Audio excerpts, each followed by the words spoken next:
The first time I knocked on her door, I told myself it was just to return her mail. But even then, I knew that wasn't the truth. Her name was Elena. 45, quiet, the kind of woman who looked like she'd learned how to live without asking for help.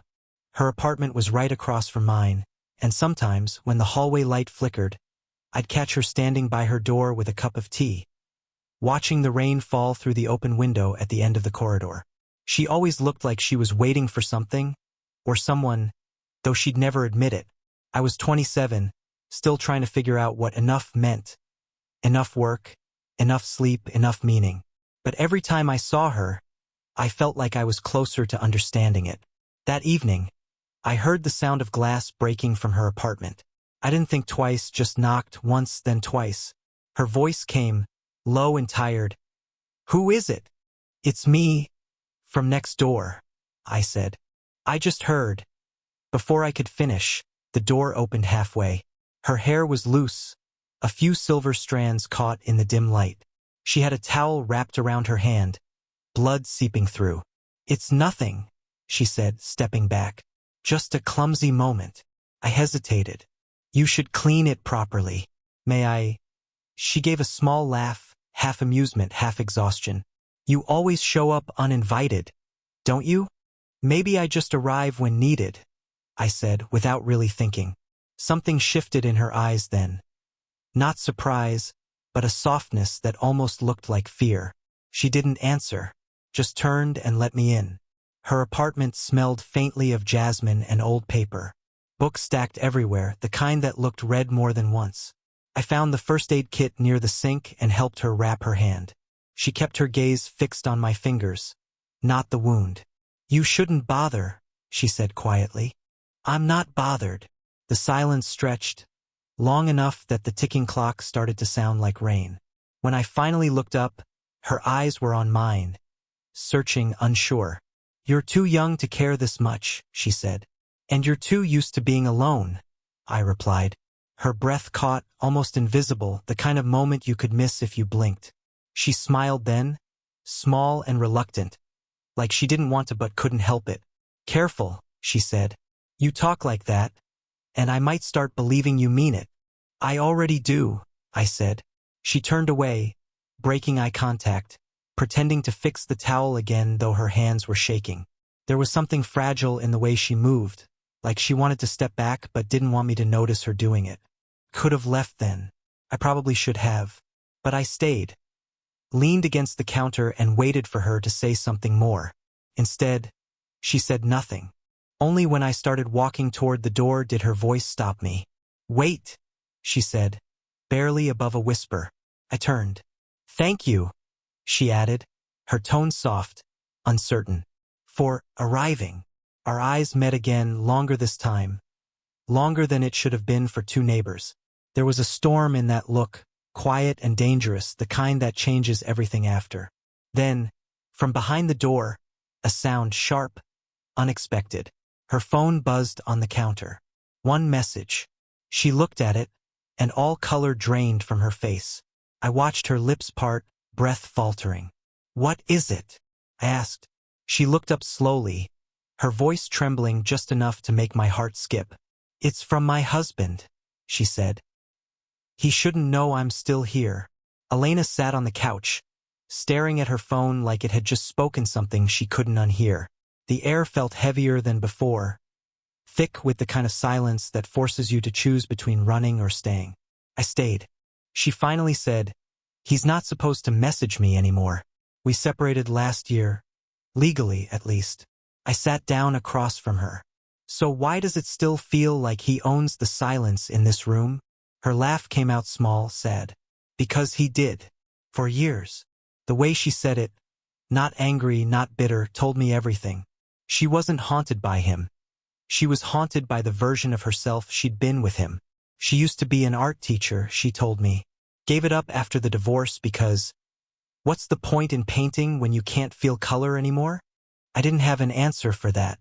Just sat there, listening, letting her voice fill the spaces her husband used to. When she asked about me, I hesitated. I wasn't sure what counted as truth anymore. "I'm studying architecture," I said finally. supposed to be about structure and balance. But lately, it just feels like learning how to build walls. Her eyes flicked up at me, as if she'd caught something I didn't mean to say. And yet, she murmured, "You keep crossing mine." The corner of her mouth lifted, barely. I wanted to tell her that I didn't mean to, that I just found her loneliness familiar. But that wasn't true either. I was drawn to her, to the quiet confidence, the sadness that made her eyes look older than her face. And she knew it. The rain started again, tapping the window like a memory that refused to fade. Elena stood up, walked to close it, but paused. Her reflection shimmered faintly on the glass. Tired, graceful, still beautiful. "Doesn't it bother you?" she asked without turning. "What?" "The difference between us, our ages, our stories. You could be—" She stopped herself. "You could be someone's son." I thought about that for a moment. Then I said, "I could be. But right now, I'm just someone who wants to stay." She looked at me then, really looked. Her eyes softened, the way a scar softens over time, still visible but no longer raw. "You shouldn't say things like that," she whispered. "Why?" "Because I'll believe you," she said. The thunder outside filled the pause that followed. Neither of us moved. The lamp hummed faintly. Somewhere, a faucet dripped. When she sat back down, her hand brushed mine. Not by accident, not entirely on purpose either. Her skin was cool, trembling just slightly. Neither of us pulled away. In that moment, I realized what made this dangerous wasn't the age gap, or the past, or even the promise of something forbidden. It was that we both needed something, and for the first time in a long time, we'd found it in each other. Her phone buzzed again on the table. She didn't look at it this time. She just whispered, "Let it ring." And I did. It had been 2 weeks since that night. 2 weeks since I'd stayed too long in Elena's apartment. Since her hand brushed mine and neither of us moved away. I told myself I'd keep my distance. But distance didn't mean silence, and silence between us had its own kind of gravity. Sometimes it was the sound of her keys jingling at the door across the hall, followed by the faint smell of her perfume, sandalwood and something faintly floral. Sometimes it was the sight of her through her kitchen window, her hair tied back, sleeves rolled up, lost in some quiet rhythm of living. And then, one afternoon, she knocked on my door. She was holding a plate of cookies. "You missed breakfast again," she said. I smiled, pretending I hadn't been sitting there replaying our last conversation in my head. "You watch me now?" Her lips curved. "You're predictable." "So are you," I said. Her smile faded a little. She stepped inside without asking, as if habit had already formed before either of us noticed. She placed the plate on the counter and leaned back against it, arms crossed. "A wall built too late." "I need to say something," she said. I nodded. "This, whatever this is, it can't continue." I waited for the words to land properly, but they never did. They hovered, soft and uncertain, like she wanted me to argue. So I did. "Then why are you here?" Her eyes flickered, guilty, beautiful. "Because I wanted to see you." "Then stay." "Elijah," she said my name slowly, like tasting something she shouldn't. "You don't understand what this could do." "To who?" "To me." There was a knock on her door across the hall. We both turned. A man's voice called, "Elena." Her entire posture changed, shoulders tightening, expression fading into something neutral. She whispered, "It's my husband. He knows you're still here?" "He wasn't supposed to," she said, her voice trembling slightly. "He's been staying at his sister's in the city. But he—" Another knock, harder this time. "Elena, open up." I stepped back, instinctively toward the window. "Do you want me to—" "Go," she said. "Please. Not like this."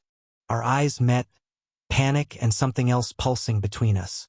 I nodded, grabbed my jacket, slipped out through the fire exit at the end of the hall. But not before hearing her open the door. The sound of a man's voice, sharp, familiar, and her voice, soft, apologetic. Then silence. That night I couldn't sleep. Every light in her apartment went out by 11 p.m., except for the one in her study. the faint glow that stretched across the hallway floor, a line of warmth I wanted to cross. At midnight, I texted her, "Are you okay?" No reply. At 1, I wrote again, "I shouldn't have left you alone with him." Still nothing. Then, at 2, the sound of her door opening quietly, bare feet on tile, and a soft knock on my door. She stood there in her nightshirt and sweater, her hair loose and unbrushed, eyes red from crying. "He's gone," she said. I opened the door wider. She didn't move. "Elena," I said quietly, "you don't have to explain anything." But she did. Or tried to. "He wanted to talk. Said he'd changed. That maybe we could try again." I looked at her. "Do you want that?" "No," she whispered, shaking her head. "I just wanted him to stop looking at me like I'm something broken." She stepped closer. I could smell the faint sweetness of her shampoo, the exhaustion clinging to her like fog. "And what do you see when I look at you?" I asked. She didn't answer right away. Her eyes lifted, and for the first time, there was no wall between us. No caution, no hesitation. Just something raw and alive. "I see someone who shouldn't be here," she said softly. "But is," I replied. We stood there in that fragile space, the one that only existed between almost and too late. My hand brushed against hers. She didn't move. "Elijah," she whispered. I could hear her breath tremble. She wanted to step back. I could see the thought flicker across her face, but her body leaned forward instead. It wasn't a kiss. Not yet. Just the smallest distance collapsing.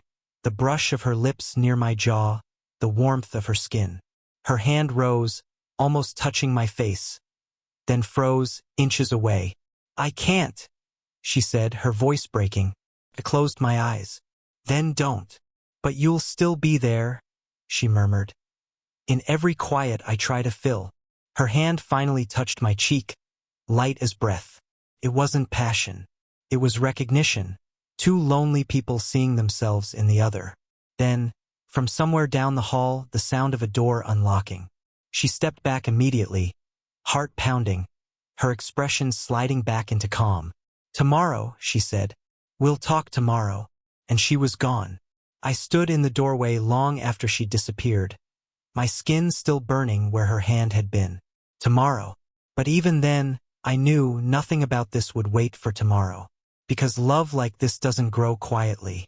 It hides, trembles, and waits for the moment someone finally stops pretending it's not there. The next morning came heavy with silence. The kind that feels like the air itself is holding its breath. I hadn't seen Elena all day. Her curtains stayed drawn, her door closed. No soft footsteps in the hall. No clinking of mugs through the thin wall between our kitchens. Just quiet, and the ache of everything left unsaid. By evening, I couldn't stand it anymore. I knocked once, twice. When she finally opened the door, she looked exhausted. Eyes swollen, hair tied back too tightly, a sweater hanging off one shoulder. "Elijah," she said, my name almost an exhale. "You shouldn't be here." "I live next door," I said, forcing a half smile. "Technically, I'm always here." She didn't smile back. "He came again this morning." I froze. "Your husband?" She nodded. "He knows about us, or at least he thinks he does." My chest tightened. "Did you tell him?" "No," she said quickly. But I didn't deny it either. The space between us shrank with every heartbeat. I stepped closer, careful, waiting for her to pull away. She didn't. "Elena," I said quietly, "if you regret this, don't," she interrupted, her voice shaking. "Don't give me the chance to pretend I do." Her eyes glistened, not with tears, but with something sharper, heavier. "I tried to keep this clean," she whispered, "to keep you clean. But the truth is, you make me feel things I thought were gone." She stepped back, hands trembling. "And that terrifies me." I reached for her wrist, stopping her before she turned away. "Then let it terrify you, because it terrifies me too." Our breaths collided in the small space between us. "Elijah, I'm too old for this." "For you," she said, voice barely steady. And I'm too young to pretend I don't care. Her lips parted, ready to argue, but no words came. Only silence, the kind that burns. She tried to pull her hand free, but I held it just long enough to feel her pulse quicken under my thumb. I shouldn't have let you in, she whispered. You didn't, I said. I found my own way. Her breath hitched, a sound caught halfway between a sob and a laugh. You don't know what you're doing to me. Then tell me, I said, voice low, steady. Tell me to stop. But she didn't. Instead, she looked at me like she was memorizing the shape of this mistake. The soft curve of it, the danger, the truth. I can't, she said finally, voice breaking. And then, for the first time, she didn't move when I stepped closer. The world outside blurred. The hum of traffic, the faint rain tapping against the glass. All that existed was the inches between us, the gravity of something we both knew couldn't be undone. Her breath brushed my lips, her eyes closed, and just before the distance vanished, someone knocked. Hard. We froze. Her husband's voice, sharp and certain, cut through the air. Elena, open the door.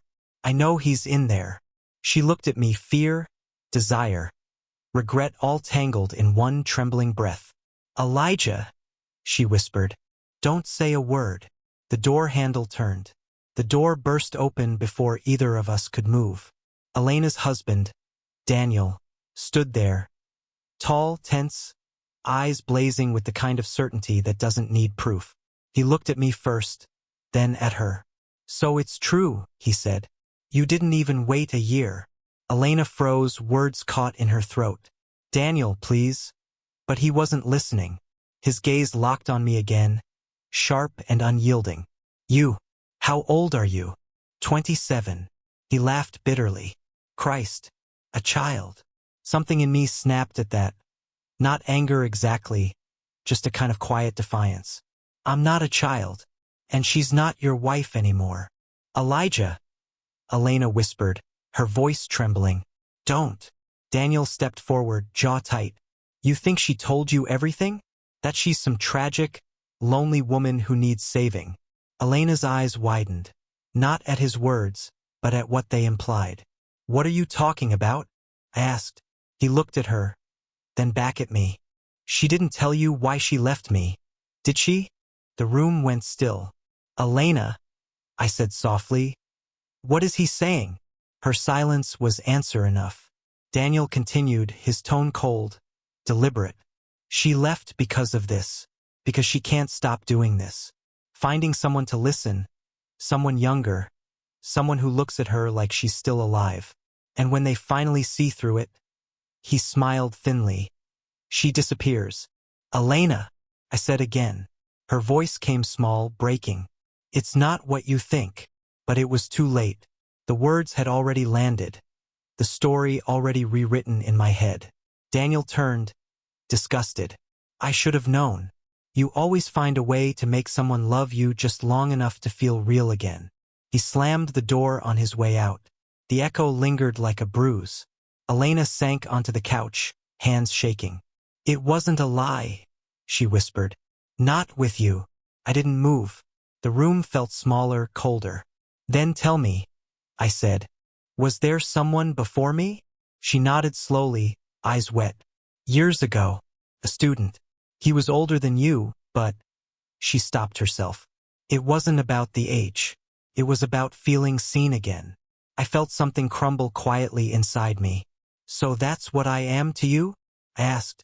Another reminder you're still wanted? Her tears fell then, silent and raw.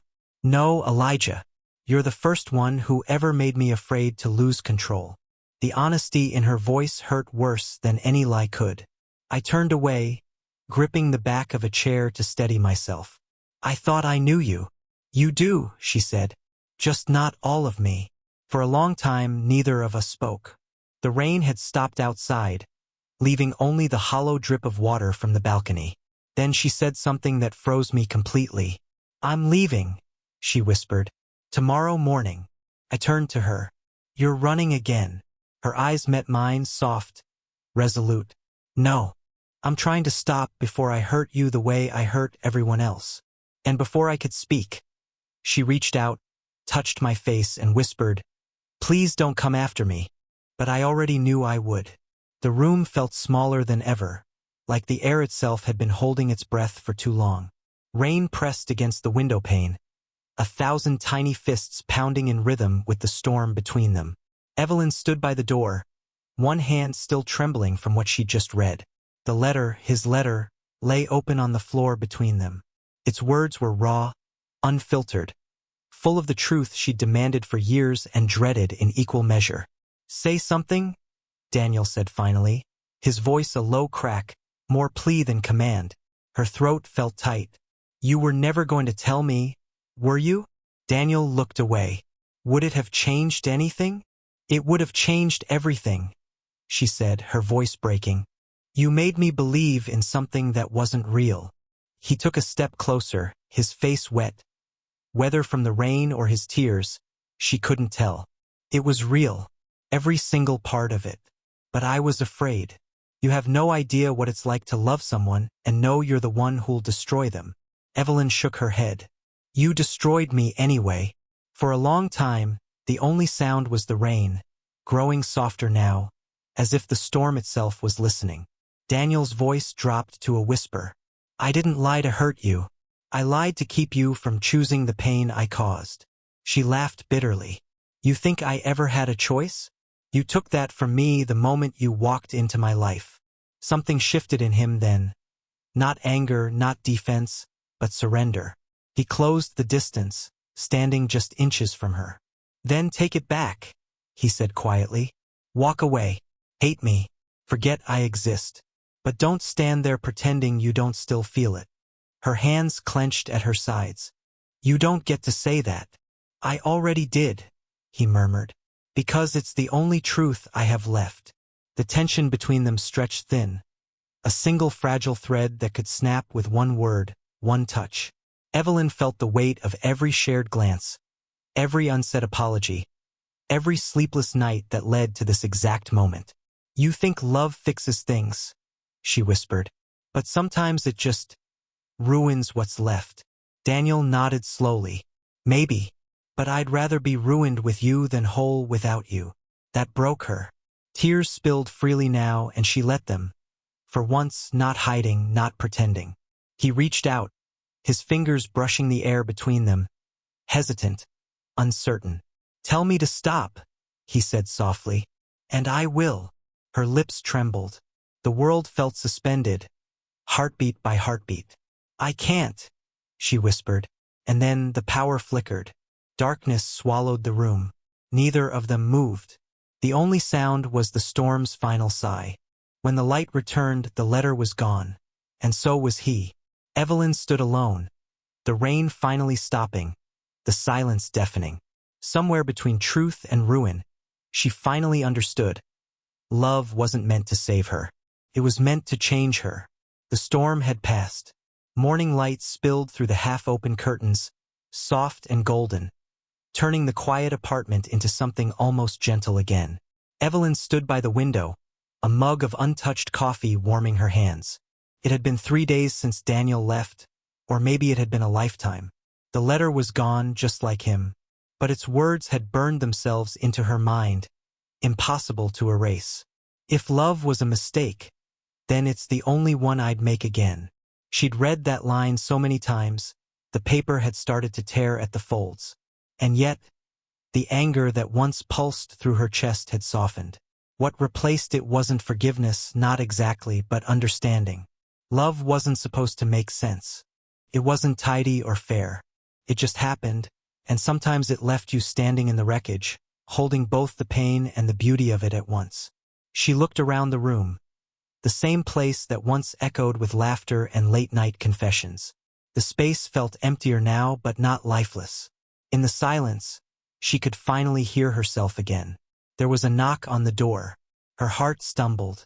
But when she opened it, it wasn't Daniel, just the landlord, smiling awkwardly as he handed her a small envelope.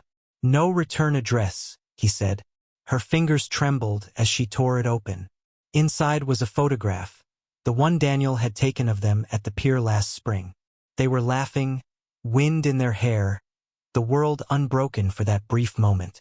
On the back, in his handwriting, were 3 words, "Be happy anyway." Evelyn sank into the chair, the photo pressed to her chest. For the first time in weeks, she smiled through her tears. Maybe that was his way of saying goodbye. Or maybe it was a beginning disguised as an ending.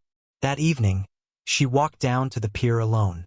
The sea stretched endlessly before her, vast, unpredictable, alive. She watched the horizon until the sun slipped beneath it, and something inside her finally let go. "Goodbye," she whispered, not just to him, but to the version of herself that had been waiting for closure that would never come. She didn't know what tomorrow would bring. Maybe silence, maybe peace, maybe someone new. But she did know this. She was still here, and that had to count for something. As she turned to leave, a breeze lifted her hair, carrying the faint scent of rain. She smiled at the sky, not in sadness, but in gratitude. Because sometimes love doesn't stay. Sometimes it just teaches you how to start again. And for Evelyn, that was enough. X3